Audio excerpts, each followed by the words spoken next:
Pumig at papalapak natin ng Lord. Yung malakas na palakpak. Yung nagpupuli na palakpak sa inyo. Amen. So ngayon po, mga kapatid, pinapaalalahan ko po lahat na nandito ngayon, focus po tayo sa salita ng Diyos ngayong umagang ito dahil napaka-importante at kailangan natin marinig na ito at kailangan natin i-apply sa ating buhay. So sabihin mo sa katabi mo ngayon, huwag mo akong kausapin. Pakikinig ako ng salita ng Diyos. Pwede po ba yun? Nasa likod, nasa harap, nasa kitchen, pwede po ba yun? Huwag po muna tayo magpakisturbo. Pwede po ba? Amen. Dahil napakahalaga po ng ating pag-aaralan ngayong umaga. Ang title po ng ating preaching for this morning is Get Involved. Accomplishing the mission of Jesus. Tanong, alam po ba natin kung ano ang mission natin as Christian? Kung hindi pa po, at kung alam nyo na po, ito po, muli ay ipapaalala sa atin ng banal na spirito kung ano ba yung ating mission. No? So, inanaya ko pong lahat, tayo po tumayo. Makibasa po tayo sa Matthew 28, verse 16 to 20. Pangunahan ko po kayo sa verse 20 po. Sabay-sabay po tayo. Sabi po dito, verse 16, Then the 11 disciples went to Galilee, to the mountain where Jesus had told them to go. 17 kayo po.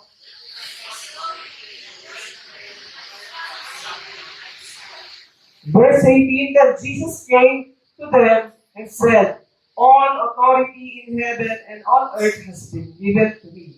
19.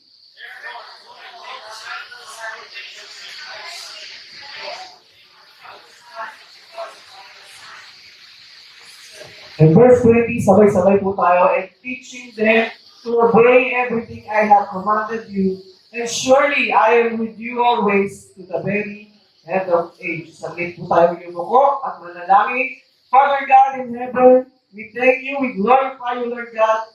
Panginoon, maraming salamat po sa opportunity that we can worship you, that we can study your words ngayong umagang ito, Panginoon. Maraming salamat, Lord God, sa hirang na buhay, Panginoon. Lord, we pray this morning na matransform po yung isip namin about mission po, Panginoon. Maraming salamat, Lord God, at ganoon din po ang inyong lingkod, Panginoon. Gamitin niyo lamang po ako bilang instrumento niyo, Panginoon. At sa congregation na makikinig, Panginoon, dalangin ko po, Panginoon, na buksan niyo po ang kanilang tenga, kanilang puso, Lord God, sa inyong salita. Muli, Panginoon, let your will be done in Jesus' mighty name we pray. Amen. Palakpakan po natin ang ating Panginoon. Amen. Get involved. Accomplishing the mission of Jesus. Sige, pwede na po tayo mo po. Amen. Hallelujah. Mga kapatid, sa tagal niyong Kristiyano, ilang beses niyo na pong narinig yung salita, the Great Commission. Tingin ko, ang iba dito, maraming beses na nilang narinig yung the Great Commission. Na maraming beses na natin napakinggan yung preaching about Great Commission. Ang tanong ay, nagaganap ba natin yung Great Commission ngayon? Dahil meron pong inutos sa atin ng Panginoong Jesus. Hindi lang sa kanyang mga disciple of that time, pero maging sa mga Kristiyano, mga naniniwala sa kanya ngayon. Amen po ba? So yun po yun. Kanina po, nakita po natin sa video, ilan po yung tao kanina na hindi nakakilala sa Panginoon. Ilan daw po? 3.2 billion. Amen po ba? 3.2 billion. Isipin nyo dito, sa church natin, ilan lang kasya? 100. Di ba napaka-skip na natin. How much for yung 3.2 billion, mga kapatid? At mga kapatid, grabe, 3.2 billion po yung hindi pa nakikilala ang Panginoon. Hindi lang nila nakikilala, mga kapatid, hindi pa sila nakakarinig ng salita ng Diyos. Imagine that. Diba? Grabe na yung internet natin, grabe yung social media, pero marami pa rin pong tao dito sa mundo ang hindi nakakarinig ng salita ng Diyos. Ni marinig yung salitang Jesus, hindi pa po nila narinig. Marami po. 3.2 billion people. At mga kapatid, gusto ko pong sabihin sa inyo, yung 3.2 billion na yun, yung video na yun, was created, was uploaded 2020 pa. Imagine niyo kung ilang billion na ngayon. Sabi po dun sa nabasa ko, nasa 3.8 billion na po na mga tao ang hindi nakakakilala sa ating Panginoon. Imagine niyo yun, gano'ng kadami yung pupunta sa impyerno. Napakadami. Imagine niyo mga kapatid, isa doon sa 3.8 billion, nanay niyo, tatay niyo, anak niyo, mahal niyo sa buhay. Di ba napakahirap? Kaya ngayong umaga po, ito po yung gusto sabihin sa atin ng ating Panginoon, get involved. Saan? Doon sa misyon na inuutos ng ating Panginoon. Sige, next slide po natin. Meron tayong 3 question na sasagutin ngayong umaga. Dapat masagot natin to, dapat malaman natin to. Amen po ba? Para pumalakpak nga po yung nakikinig. Amen. What is our mission? Alam niyo po ba kung ano yung mission niyo? Number 2, where would we go to on mission? Sino yung mga pag-mission natin? Sino yung pupuntahan natin? And number 3, how can we get involved in the mission? Paano ka magiging involved? Paano ka magpa-participate doon sa mission na yon? Mga kapatid, yan po yung napaka-importanting mga tanong na sasagutin natin ngayong umaga. Ready na po ba kayo? Amen. Sige, minsan ba palakpakan natin ang ating Panginoon? Next slide. Sa ating intro, mga kapatid, konting background po natin para malaman natin yung context ng yung Matthew 28, the Great Commission. Mary Magdalene and another Mary visited Jesus' tomb after the Sabbath. Ito po yung eksena, mga kapatid. Ang Diyos po natin si Jesus Christ, sa oras na to, sa panahon na to, mga kapatid, siya po ay namatay na. At muling nabuhay after ilang days? 3 days. At meron pong mga disipulo niya, mga babae, si Mary Magdalene at isa pang Maria, pumunta doon sa libingan sa tomb ni Jesus Christ. Para ano? Para, siguro, patanguhan o kung ano man, tignan yung loob. At pagpunta po nila doon, mga kapatid, nakita nila ang isang anghel. An angel of the Lord appeared and sat on the tomb, causing the guard to become afraid. Kasi that time, sobrang secure po nung tomb, nung libingan ng ating Panginoong Jesus. Alam na po natin yung kwento, alam po natin kung bakit guarded po yun. No? Pero yun nga po, merong anghel na nagpakita doon sa dalawang Maria. The angel told the woman to go to the tomb and tell his disciples about this resurrection. Sabi po nung angel na nakita ng dalawang Maria, "Hoy, wala na dito yung hinahanap nyo. No, punta kayo doon sa Galilee." Sabi ng angel. So nung dali-dali pumunta yung dalawa para sabihin doon sa mga disipulo yung balita. Alam niyo mga kapatid, ito yung good news. Alam niyo, yung unang naghatid ng gospel, ng good news sa tao, is dalawang babae. Kaya yung mga babae, pwede kong palapakan natin yung mga babae. Grabe ang kapangyarihan ng Panginoon sa mga babae. No?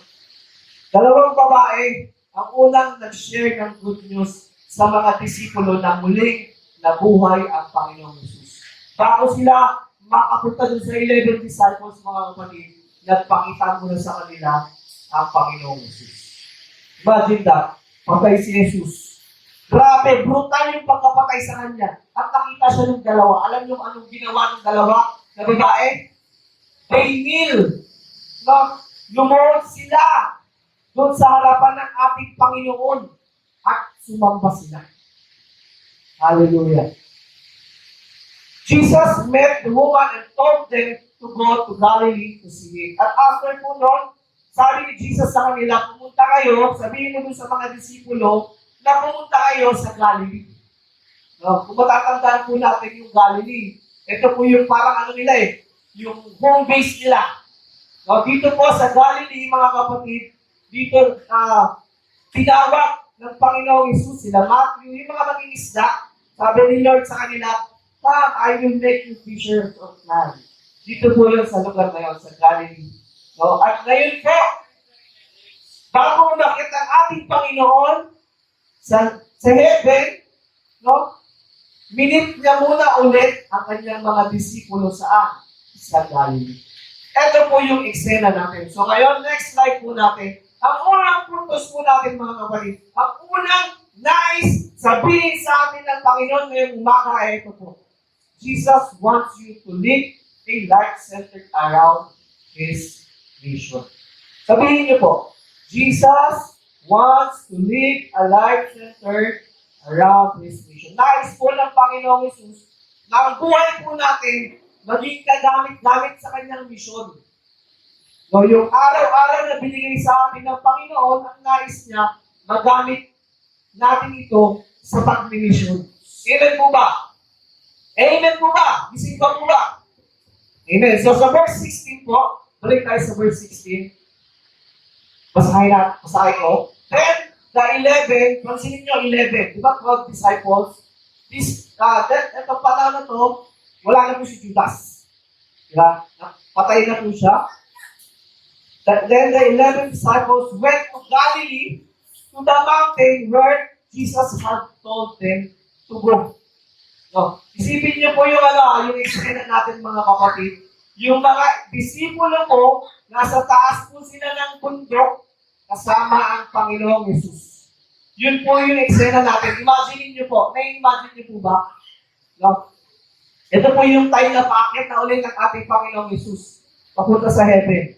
No? At minit niya ulit yung kanyang mga disipulo. At sumunod sa kanya itong mga disipulo ito. Verse 17, sabi po dito, when they saw Him, sino yung Him? Sino yung nakita nila? Sino po? Si Jesus. They worship Him. Dito, mga kapatid, bukod sa 11 disciples, marami pang kasama dito. Bukod sa 11, andyan si Maria, andyan yung iba pang Mary, andyan yung mga naniwala pa sa ating Panginoon. Pumunta sila sa Galilee at nakita nila ang Panginoon. At nung nakita nila ang Panginoon, anong ginawa? They worship Him. Why? Tingin nyo bakit? Imagine nyo, namatay yung tao, muling nabuhay after 3 days. Hindi nyo ba sasabihin? Never pa nilang na-experience yun. Grabing miraculo yun. Diba? Kahit sino yung worship yung taong ganun, no? Pero dito, but some doubted. Yung iba sa kanila, di ba kilala nyo si Thomas? Ano si Thomas na disciple? Di ba siya yung medyo doubter siya, di ba? So, some doubt. Pero iba po yung doubt sa unbelief. Siguro, itong mga panahon na to, mga kapatid, ano lang sila, nabigla sila. Uy! Nakita kasi nila personal, nakita nila kung gaano ka-brutal na matay ang ating Panginoon. Pero dito nakita nila, buhay na buhay ang ating Panginoon. So marahil, yung iba, oo kaya? Bakit napaka-imposible naman? Diba? So yung iba nag-doubt sila, pero hindi po unbelief. Biglaan lang, instance lang na, baka hindi si Jesus, pero nakita nila totoong si Jesus. Pero they doubt. 18, verse 18 po, sabi po dito, then Jesus came to them and said, all authority in heaven and earth has given to me. Lahat daw po ng authority, ng power, no, mga kapatid, has been given to Jesus. All authority in heaven and on earth. Kung in heaven and on earth, sino pang mas makapangyarihan? Sino pang mas may authority sa ating Panginoong Jesus? Wala na, di ba? Amen po ba? Palakpakan natin ang ating Panginoon. Balik tayo dun sa unang punto. Jesus wants you to live a life centered around His mission. Letter A po natin. We must understand what was Jesus' mission on earth and why This King from heaven came to earth to die. Dapat malinaw sa atin, mga kapatid, maintindihan natin kung bakit nga ba, ano nga ba yung misyon ng ating Panginoong Hesus sa earth. Bakit ba siya namatay? Ang sarap na buhay niya sa taas, King of Kings, Lord of Lords. Di ba pwede niyang utusan yung mga anghel? Pero pinili niyang magpakumbaba, maging tao, at mamatay dito sa lupa. Bakit kaya? Tingin niyo bakit? Alam niyo. Bakit? To save us from the wrath of God, from our sin, para iligtas tayo sa ating mga kasalanan. Jesus came to earth to preach the good news. That time kasi mga kapatid, yung mga dapat nag-share ng good news, yung mga Pariseyo, yung mga Saduceyo, yung mga religious leader, that time, mga high priest, hindi na nila pinapangalan kung ano ba yung good news. No? Hindi na nila pinapangalan yung kingdom of God. So kaya bumaba ang ating Panginoon to give people an understanding of the kingdom of God and eternal hope that they had through Him. That time kasi mga kapatid, yung mga Israelites, mga Jews, they were oppressed. Grabe yung pinagdadaanan nila. War after wars, mga famine, no? Mga corruption. Ano po yung dinadanas nila? Hopeless. Parang tayo ngayon, sa panahon natin, hopeless. Kaya bumaba po ang Panginoon to save us. Ano ba? This is God's heartfelt concern for the lost. Kung babasahin natin yung mga previous chapter nito sa Matthew 28, sa mga Matthew 27, 25, 26, nagpaparinig na ang ating Panginoong Hesus. Maraming aanihin, ngunit kulang ang magnagawa. Nagpaparinig na ang ating Panginoon. Maraming ligaw, pwede na sanang i-harvest, ngunit kulang yung mag-aani. Kaya ngayon mga kapatid, ito yung nice na sabihin ng ating Panginoon, get involved. Maging involved tayo mga kapatid doon sa mission niya. Amen po ba? Letter B, sabi po dito, as Christian, sino ang Kristiyano dito? Sino ang Christian dito? Mahina, sino ang Christian dito? Pag Kristiyano ka, mga kapatid, ibig sabihin nun, ikaw ay under Jesus' authority. So, pag ikaw ay under ni Jesus, pag inutusan ka niya, susundin mo, tama ka? Tama po ba? We are to follow what Jesus models for us. Sabi niya kanina, sabi ng Panginoon sa verse 18, all authority in heaven and on earth, binigay na sa akin. Diba? Binigay na sa akin eh. Tanong, susundin mo ba ako? Diba? Parang ano naman natin, sorry Lord, parang mukha natin. Kung di natin susundin yung Diyos natin sa inuutos niya. Kino-mission niya tayo. Mamaya, mas maiintindihan pa natin ano ba yung mission na sinasabi ni Jesus dito. Sabi po dito, as Christians, we are to follow what Jesus models for us. How He healed the sick, how He helped the oppressed, and most importantly, take note, hindi na ito mga kapatid, how Jesus had compassion for people who were suffering spiritually. Hindi lang physically. No? Minsan kasi tingin natin sa mga hirap sa buhay, nahihirapan yung mga walang kakayanan financially, yung may sakit sa katawan. Hindi natin nakikita yung mga boss natin, yung mga mayayaman, yung mga politiko, mga government official, na they are lost. Na they are spiritually dead. Na kailangan nila ng tagapagligtas. Hindi natin nakikita yun minsan. Ngayon, ito yung sinasabi ng ating Panginoon. Kailangan ng bawat isa sa atin si Jesus. Mahirap, mayaman, nasa posisyon o wala, kailangan natin ng ating Panginoon. Amen po ba? Palapakan natin ng Lord. Yung po yung minodel sa atin ng Panginoon. At dapat gawin natin yun as Christian. Dahil inutusan niya tayo. Letter C, sabi po dito, Therefore, we ought to make use of the time, resources, and opportunities that God has provided for us in order to carry out the command that Jesus has given us. Yung mga oportunidad, yung mga resources, yung mga pera, yung mga talino mo, di ba? Lahat yan, mga kapatid, ang nais ng Panginoon magamit sa kanyang mission. Kaya ka, binless ng Panginoon para i-bless mo ang iyong kapitbahay. Hindi lang para sa iyo yan. Especially mga kapatid, binless ka ng Panginoon para magamit ka, especially sa expansion ng kingdom ng Panginoon dito sa earth.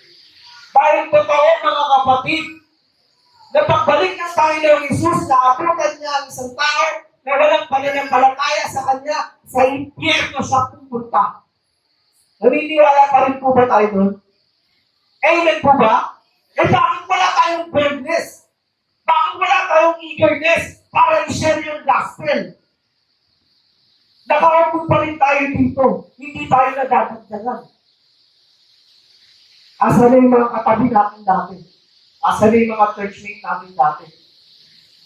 Bakit? Asa na yung eagerness natin mag-share ng salita ng Diyos? Nakakalungkot, pero kailangan pong sabihin.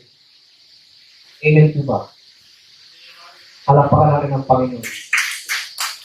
Nawa mga kapatid, I pray na ito yung maging call for us to act. Ito na yung panahon, mga kapatid, para tayo kumilos.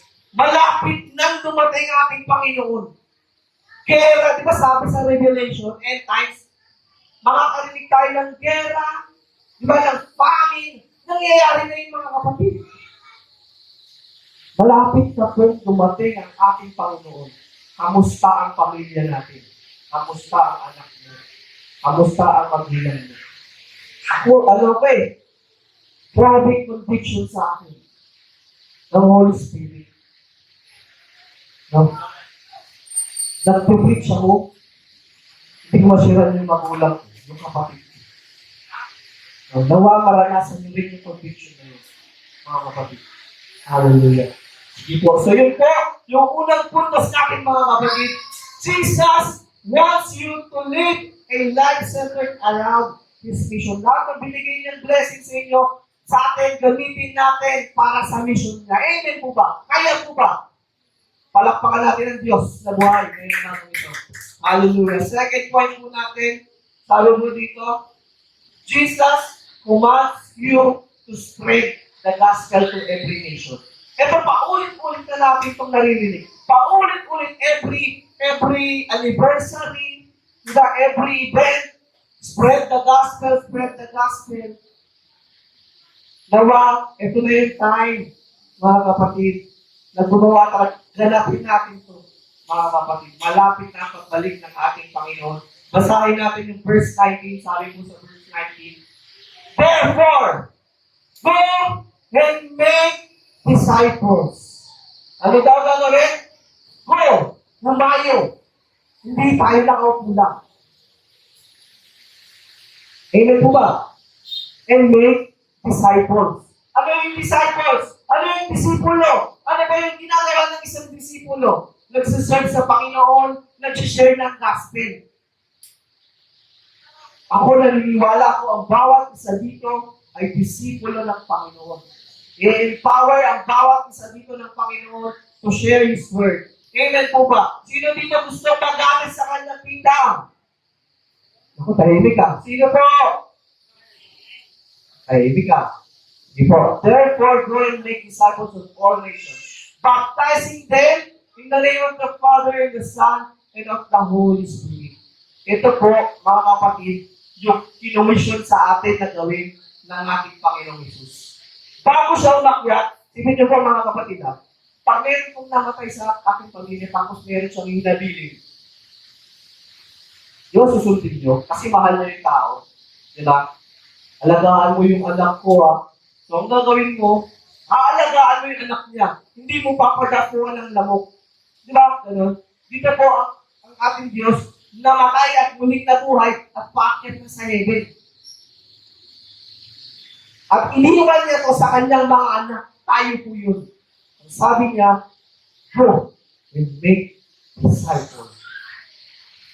Pag-disciple daw po tayo. Pag-disciple daw po tayo. Yun po yung sinasabi na, yun po yung komisyon na iniwan sa atin ng Panginoon. Yan po yung mission ng ating Panginoon. Amen po ba?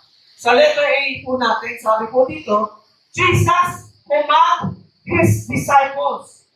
Ulitin ko, Jesus commands His disciples. Hindi po siya nag-suggest lang. Hoy, ano kaya? Siguro kayo, kaya mag-disciple kayo. Hindi. Nag-utos po ang Panginoon. Sabi kanina, all authority in heaven on earth, nasa Kanya na. Ang tanong, susundin mo ba siya? Diba? Kung yung boss na natin, sinusunod natin eh. Mamaya. Jesus commanded His disciples to proclaim the gospel in every nation, and we all know how they respond. Alam natin kung paano nag-respond yung mga disipulo. Diba? Sila Matthew, sila Luke, sino ba? Sila Thomas, sila Peter, sino ba? Diba? Alam natin kung paano sila nag-serve, paano sila nag-respond dito sa sa command ng ating Panginoon. They obey Jesus' command, even if it means certain death. Kahit kamatayan, no? Nag-serve sila sa Panginoon, nag-share sila ng salita ng Diyos. Alam niyo po ba kung gaano kahirap mag-share ng salita ng Diyos sa ibang lugar, sa ibang bansa? Sa China, di ba? Sa mga Muslim country, sa Russia, sa iba pang lugar, sa mga Hindu, napakahirap. Ang mga Kristiyano sa ibang lugar, patago kung mag-share. Grabing hirap mga kapatid. Dito sa Pilipinas, open na open. Pero sometimes, no, ano tayo na nakakalimutan natin na mag-share. They obey Jesus' command even if it means certain death. Why? Tingin niyo bakit kaya, why aren't they afraid? Bakit hindi sila natakot? Ano ba yung motivation nila? What drives them para mag-share ng salita ng Diyos kahit mamatay na sila? Di ba? Kahit maghirap sila, mawalan sila, masaktan sila, okay lang. Ano kaya yung nagpo-motivate sa kanila? Tingin nyo ano? Because they understand who they're serving. Kilala nila sino yung Diyos na pinagsisilbihan nila. Tayo ngayon mga Kristiyano, in modern times, di kaya hindi natin talaga totoong kilala ang ating Diyos, kaya hindi tayo nagmamadali, eager mag-share ng salita ng Diyos. Baka may kulang. Baka hindi talaga natin totoong kilala pa ang ating Panginoon mga kapatid. So ito po yung gustong sabihin sa atin ng ating Diyos na buhay ngayong umaga. Amen po ba? Masakit po ba? Hindi mo pala pa natin ng Diyos. Kailangan po natin maging bold mga kapatid. Kaya kailangan natin i-share yung mga ganito. Letter B, sabi po dito, we understand that when our superiors, teachers, or bosses gives us command, we must comply. Pag yung mga boss natin, mga teacher natin, or yung mga mas matataas sa atin, no, presidente, nag-comply tayo. Nag-obey tayo agad dun sa mga utos nila. But how much more dapat? How much more, sir, must we obey God? Diba? Mas dapat mag-obey tayo dun sa utos ng Panginoon. To whom all authority was given in heaven and earth. Will you disobey Him by not doing what He commissioned us? Pag hindi po tayo, mga kapatid, na share ng gospel, hindi po tayo lumalabas, we disobey God. Amen po ba? Pumalakpak nga po yung nakikinig. Amen. Mga kapatid, mag-focus po tayo, napakahalaga po ng pinag-uusapan natin. Mga kapatid, talagang malapit na ang pagbabalik ng ating Diyos. Dapat seryosohin na natin ito. Amen po ba? Amen. Letter C, sabi po dito, while we may not be able to go to other countries at this time, hindi man tayo nakapunta sa ibang bansa ngayong mga panahon na to kasi medyo kulang pa budget natin. We can begin by reaching out to our neighbor. Pwede natin umpisahan saan? Sa mga kapitbahay natin. Kanino ba? By reaching out to our neighbors, especially our friends. Di ba yung mga malalapit natin na kaibigan, mas madali natin silang ma-invite kaysa yung hindi natin kilala. Di ba? Kanino pa sa mga relatives natin, sa family natin? Kaya po ba natin?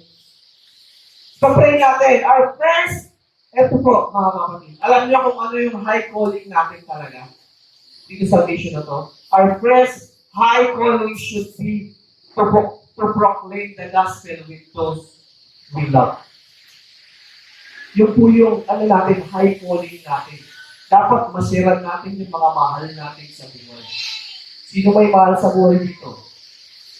Amen po ba? Yung meron akong napapanood na preacher sa YouTube, sa Facebook, si Stephen Prado. Kilala nyo, di ba? Stephen Prado. Sabi po nung ano nila, parang slogan nila, fight for your family. Sabi nyo nga po, fight for your family. Diba? Sabi po niya doon, fight for your family. Eh, yung nangyari. Paglaban mo ang iyong pamilya. Ang nangyari, naging fight your family. No? Labanan mo ang pamilya mo. Naging ganun mga kapatid. So mga kapatid, paano natin sila maaakay? Paano natin sila masyashiran kung inaaway natin sila? Kung madamot tayo sa kanila? Paano tayo makakalapit sa kanila? Mga kapatid, fight for your family. Alam niyo mga kapatid, yung relo, yung mga ginto, yung mga PC, yung mga motor, yung mga kotse, yung mga bahay, mga lupa natin, mga kapatid, hindi natin madadala yan sa heaven. Alam niyo kung anong madadala natin sa heaven, mga kapatid? Anak mo, pamilya mo, nanay mo, tatay mo, kapatid. Amen po ba? Huwag natin pakalagahan yung mga material na bagay, mga kapatid. Share natin, mga kapatid natin, pamilya natin. Sila yung madadala natin sa heaven. Amen po ba? Palampakan natin ang Lord ngayon. So yun po yung pangalawang puntos natin. Pangalawang puntos. Balikan natin yung unang puntos. Unang puntos natin, Jesus wants you to live a life centered around His mission. And second point po natin is Jesus commands you to spread the gospel to every nation. Hindi muna sa nation, sa ibang lugar, sa ibang bansa. Umpisa tayo sa pamilya natin. Amen? Kaya ba? Kaya natin. Kasama natin ang Panginoon. Amen. So sa third point po natin mga kapatid, sabi po dito, Jesus wants you to be equipped for His mission. Nais ng Panginoon na ma-equip tayo. Saan? Sa mission.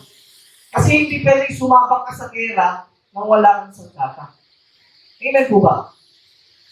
Medyo, punta ka ng gera, tapos ang dala mo, kutsara. Di ba? So, kailangan natin na gamit. Kailangan natin ma-equip. Verse 20, basahin natin. Sabi po dito.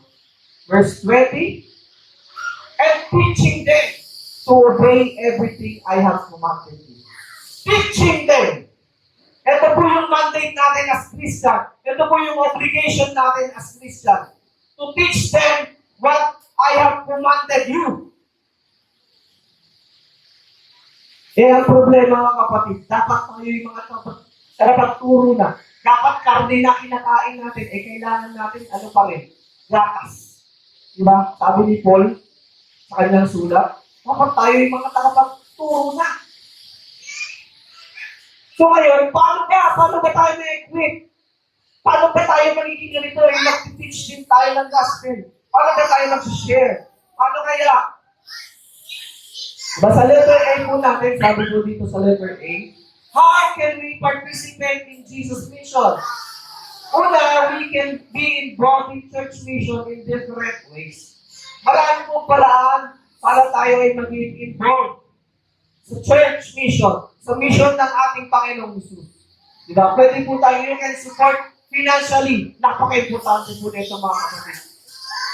Hindi po tayo makaka-grow and make disciples kung wala tayong pira. Diba? Ang hirap maglakad papuntang Luzon. Lalo na kung pa-backers. Diba? Ang hirap pumunta kung wala tayong pangkain. Pupunta tayo sa pag-mission natin, wala tayong kawawa. Paano sila maniniwala? Diba? You can also be part of the ushering. Dito sa loob, pwede ka mag-usher. Pwede tayo mag-walis-walis.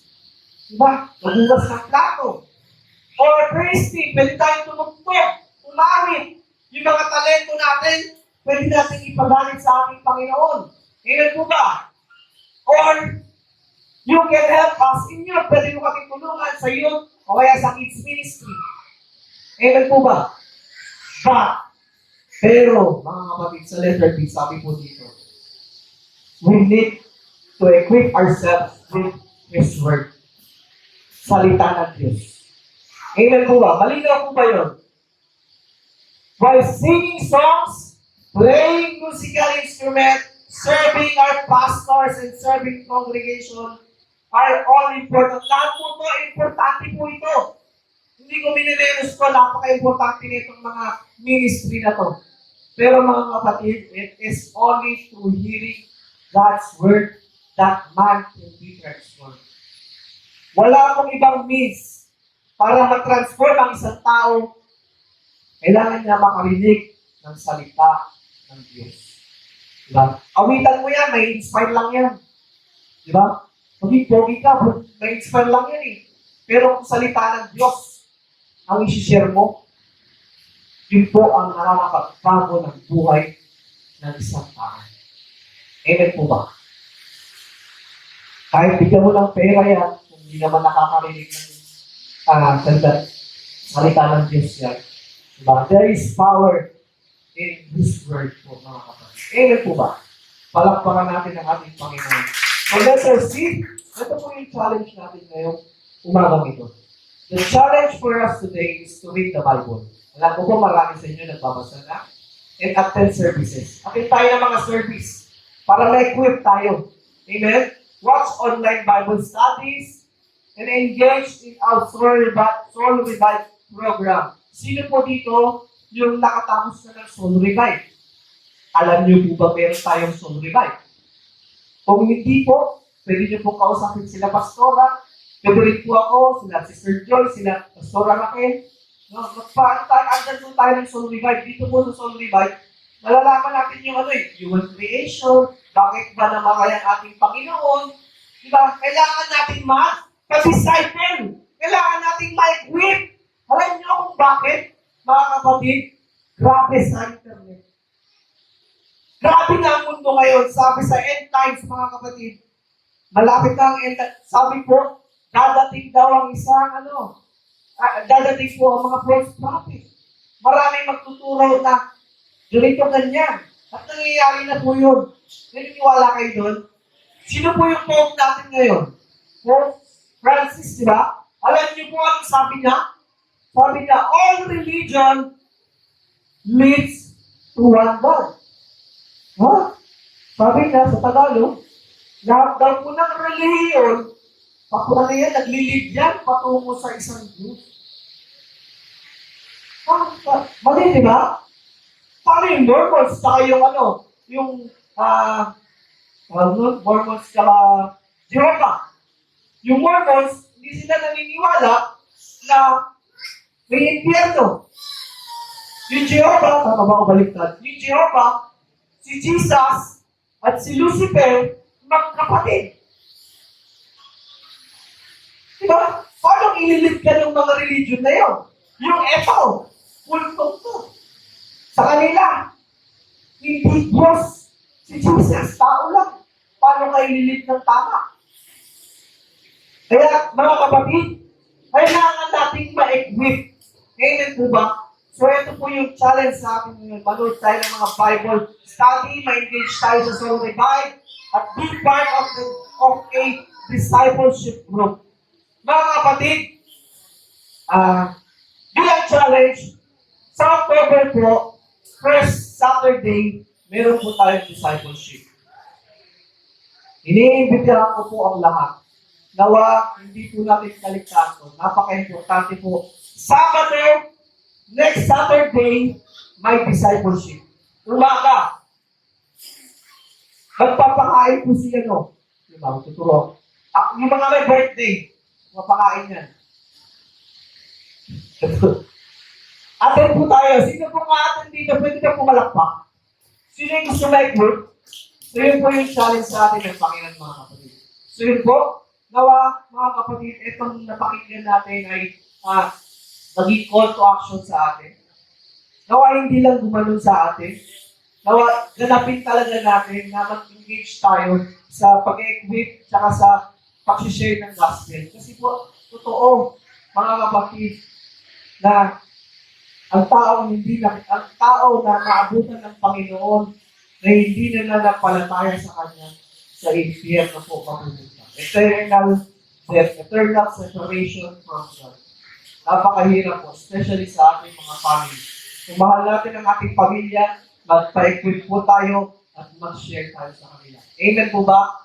Sige po, tayo po'y tumayo. Awitan natin ang Panginoon. Balikan natin, mga kapatid, yung ating mga puntos. Nawang maalala natin, mga kapatid, hindi natin makalimutan. Number 1, Jesus wants you to live a life centered around His mission. Yung mga binigay niya sa atin na blessings, gamitin natin sa pagmimisyon. Number 2, Jesus commands you to spread the gospel to every nation. Hindi mo na sa isang bansa. Saan mo na? Sa pamilya. Number 3, Jesus wants you to be equipped for the mission. Attend tayo next Saturday. Amen po ba? Palakpakan natin ang Diyos na buhay at tayo po'y tumayo. Awitan natin ng matindi. Ngayon, ang ating Diyos. Mag-worship tayo. Okay lang po ba? Inaantok po ba tayo? Tayo tayo, palakpakan natin natin, Panginoon.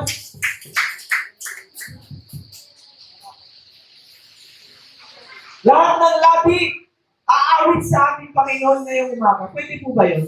Let's declare the glory of our God this morning. Pwede po ba? No? Awitan natin siya. Hindi lang yung para tayo nagkakaraoke lang. Awitan natin siya. Totoong worship sa ating Panginoon. Ready na po ba ang bawat isa? Amen. Hallelujah. We praise you. We glorify you, Lord God. Hallelujah.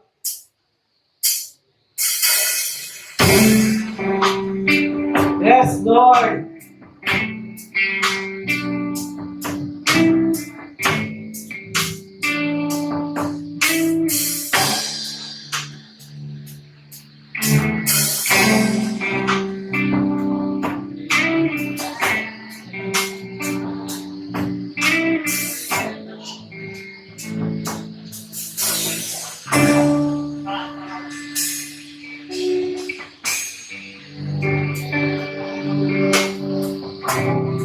Purihin ka sa awit. Purihin natin ating Panginoon ngayong umagang ito. Hallelujah.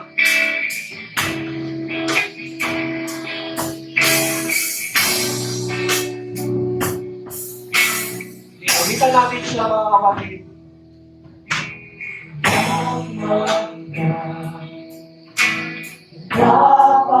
Malagdabi na hindi aakit sa ating Panginoon ngayong umagang ito. Hallelujah. Lakilain natin ang ating Diyos na buhay. Hallelujah. Marapat siyang paglingkuran. Hallelujah. God, thank you for loving us this month. Ay magpupuri sa iyo. Wala kang dapat sa buhay ko.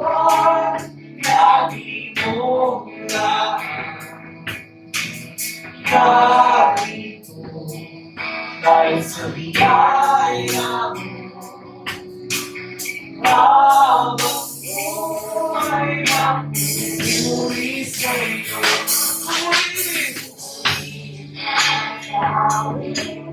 Madalas ang nakikinig, itakagay sa buhay ko.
Yes, Lord God, hallelujah.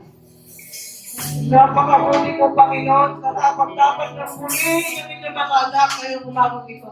Napakabuti mo, Panginoon. Maraming salamat po sa iyong banal na salita na aming napakinggan at napag-aralan. Lord, we pray na may apply namin ito sa aming mga buhay. Gawin na dapat kami, Panginoon. Gamitin niyo kami bilang instrumento, Panginoon, ng inyong pagliligtas. Hallelujah, Lord God. Muli, Panginoon, thank you, Panginoon, sa pagliligtas mo sa amin. Dalangin namin, Panginoon, na aming mga pamilya ay maabot din namin, Panginoon. Wala pong imposible sa inyo, Lord God. Alam po namin, ngayong umagang ito, Panginoon, na inikman mo na kami ng inyong banal na salita. Napakabuti ba, Panginoon? Alam din po namin, Panginoon, na kami po ay victorious na ngayong umagang ito. Maraming salamat, Panginoon. Hallelujah, Lord God. Lord, we also rebuke the words of the devil sa buhay namin ngayong umagang ito. Alam po namin, Panginoon, na marami po kaming struggle na pagdadaanan.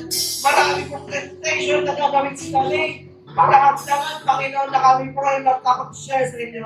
Ngayon po, we rebuke it in the name of Jesus. Hallelujah. Wala kang karapatan, Kaling, sa buhay ng mga kapatid ko na nandito ngayon. Muli, Panginoon, maraming salamat sa pagliligtas. Naway, patuloy niyo po kami uhawin ng inyong banal na salita. Samahan niyo po kami, banal na Espiritu, sa mga darating na araw.